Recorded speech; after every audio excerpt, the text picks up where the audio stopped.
গাজীপুরে এক চাক্ষুষ আতঙ্কের নাম কেটো মিজান। অপরাধ জগতের এমন এক বাসিন্দা যার গল্প সিনেমা নয়, বাস্তবের চেয়েও নির্মম।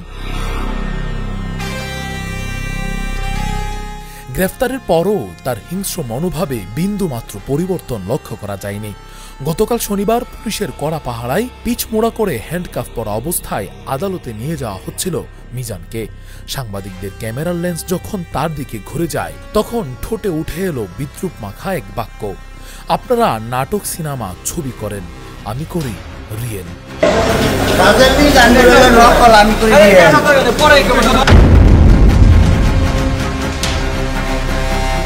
মাত্র 2 দিন আগেই ঘটে গেছে গাজীপুরের সবচেয়ে আলোচিত হত্যাকাণ্ড। দৈনিক প্রতিদিনের কাগজের স্টাফ রিপোর্টার আসাদুজ্জামান তুহিনকে প্রকাশ্যে কুপিয়ে গলা কেটে হত্যা করেছে কেটো মিজান ও তার স্ত্রী গোলাপীর নেতৃত্বে ভয়ঙ্কর একটি চক্র।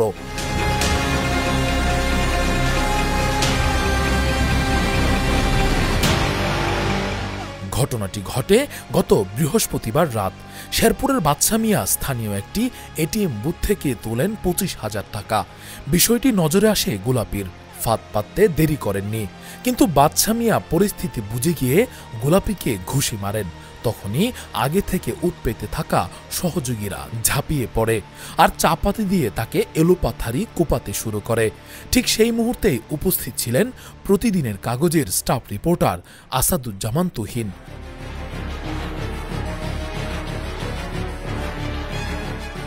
তার হাতে মোবাইল, লেন্সে ধরা পড়েছে অপরাধের ভয়ঙ্কর দৃশ্য।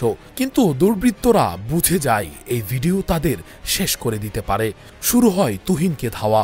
তিনি প্রাণ বাঁচাতে দৌড়ে গিয়ে আশ্রয় নেন এক চা স্টলে, কিন্তু সেখান থেকেও তাকে টেনে বের করা হয় রাস্তার মাঝখানে। প্রকাশ্যে কুপিয়ে গলা কেটে হত্যা করা হয় এই সাংবাদিককে।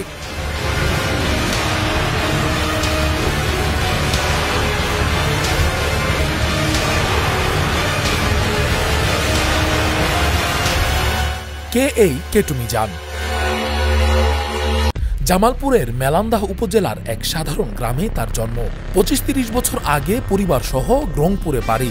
এরপর বিয়ে করেন একই এলাকার পারুল আক্তার গোলাপীকে, আর সেই গোলাপীকেই বানান তার ডান হাত। দুজনে মিলে গাজীপুর মহানগরের ব্যস্ততম মোড় চান্দনা চৌরাস্তায়, যেখানে প্রতিদিন লাখো মানুষের পদচারণা, এই মোড়কে পরিণত করেন অপরাধ সাম্রাজ্যে।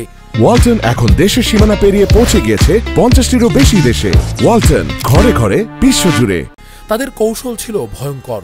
গোলাপী ব্যবহার করতেন হানি ট্র্যাপ। প্রতারণার ফাঁদে যুবকদের ডেকে এনে সর্বস্ব লুটে নেওয়ার কাজটি করতেন কেটো মিজান। এই দম্পতির ছত্রছায়ায় কাজ করত পাবনা, খুলনা, কুমিল্লা, শেরপুর ও ময়মনসিংহের শীতল মাথার ছিনতাইকারী, খনি ও মাদক ব্যবসায়ীরা। পুলিশের খাতায় শুধু মিজানের নামে মামলার সংখ্যা 15টি, পুরো গ্রুপের বিরুদ্ধে 29টি। সাংবাদিক তুহিন হত্যাকাণ্ডের 24 ঘন্টার মধ্যেই পুলিশ ও র্যাবের যৌথ অভিযানে গ্রেফতার হয় 8 জন। কিন্তু আদালতে যাওয়ার সময়ও কেটো মিজানের চোখে অনুশোচনার ছিটে ফোঁটাও নেই, বরং সবার সামনে চোখ পাকিয়ে দেন প্রকাশ্য হুমকি।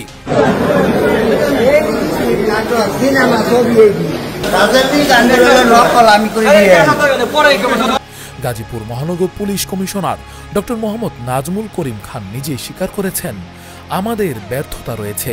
অবশ্যই অবহেলা থাকতে পারে, আমারও অবহেলা থাকতে পারে। অবহেলা অনেক সময় দেখা যায় আমার সীমাবদ্ধতা, এটিকে যদি আপনি অবহেলা এবং সীমাবদ্ধতা দুটিকে একসাথে ঘুরিয়ে ফেললে হবে না। 24 ঘন্টার মধ্যে আমরা অ্যারেস্ট করেছি। এগুলোকে আপনারা অ্যাপ্রিসিয়েট করেন প্লিজ, আপনাদেরকে অনুরোধ লাগে, আপনারা আমাদের কাজগুলোকে অ্যাপ্রিসিয়েট করেন, আমাদেরকে সহযোগিতা করেন, আমরা কাজ করতে চাই। জনবল স্বল্পতা রয়েছে, সাংবাদিক হত্যার দায় আমরা এড়াতে পারি না। তুহিনের খুনের বিচার দ্রুত হবে এই প্রতিশ্রুতি দিয়েছে গাজীপুর পুলিশ। কিন্তু গাজীপুরের মানুষ জানে, কেটো মিজান ও গোলাপীর গল্প শুধু এক হত্যার কাহিনী নয়, এটি শহরের অন্ধকার জগতের এক ভয়ঙ্কর প্রতিচ্ছবি। বিষয়টা কিভাবে নিব আসলে আমরা দেখি পুরো আতঙ্কের ভিতরে আছি। যেমন একটা ঘটনা এভাবে চৌরাস্তার ভিতরে ঘটছে, কারণ সাধারণ মানুষ চলাফেরা করতে আতঙ্কের ভিতরে থাকে।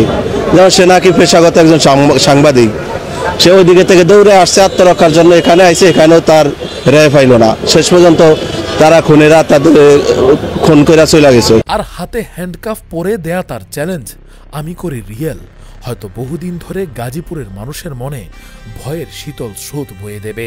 এ যেন অপরাধ আর অহংকারের এক নগ্ন প্রদর্শনী, যেখানে রক্ত, ভয় আর ক্ষমতার মাদকতা মিলে তৈরি হয়েছে এমন এক দৃশ্য যা গাজীপুরের মানুষ কোনোদিন ভুলবে না।